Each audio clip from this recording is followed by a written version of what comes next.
आणि यानंतर पुढची एक मोठी आणि धक्कादायक बातमी पाहूयात कोल्हापूरमधून। कोल्हापूरमध्ये देखील परतवाड्यासारखी घटना घडलेली आहे।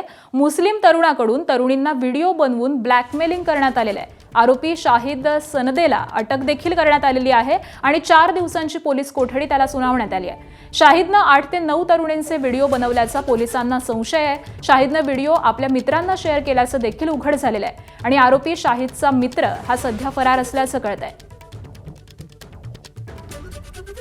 या सगळ्या संबंधी आपण अधिक माहिती जाणून घेऊयात। आमचे प्रतिनिधी विजय केसरकर सध्या आपल्या सोबत आहेत। विजय, अतिशय धक्कादायक असं हे प्रकरण आहे, नेमकं काय घडलेलं होतं आणि आता कशा पद्धतीने कारवाई केली जाते?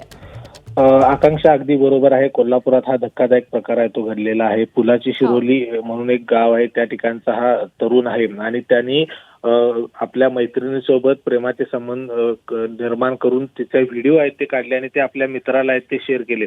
हा प्रकार ज्यावेळी समोर आला किंवा त्या तरुणीला तो ब्लॅकमेल करायला लागला त्यावेळी हा प्रकार समोर आला आणि मग ती युवती आहे ती पोलीस ठाण्यामध्ये गेली। त्यानंतर प्रकार आहे तो खरा उघडकीस आला, कारण या तरुणाच्या मोबाईलमध्ये आणखी 8 ते 9 तरुणींचे अशा पद्धतीचे व्हिडिओ असल्याचं समोर आलेलं आहे। पोलीस त्या अनुषंगानं तपास देखील करत आहेत। या तरुणाला आता अटक केलेली आहे आणि त्याचा जो मित्र आहे त्या मित्राचा देखील शोध पोलीस घेत आहेत। खरं तर एक धक्कादायक प्रकार आहे। यामध्ये एक हिंदू आणि मुस्लिम दोन्ही समाजाच्या वतीनं पोलिसांकडे तक्रार निवेदन दिलेलं आहे की संबंधित तरुणांवरती कठोरात कठोर कारवाई करावी। त्याचबरोबर या ज्या प्रकरण आहे हे जवळपास 1 ते 1.5 महिन्यापासून सुरू असल्याचं देखील आपल्याला या ठिकाणी समजत आहे। त्यामुळे आज जर आपण बघितलं तर पुलाची शिरोली हे गाव आज पूर्णपणे बंद ठेवून या घटनेचा निषेध करत आहेत।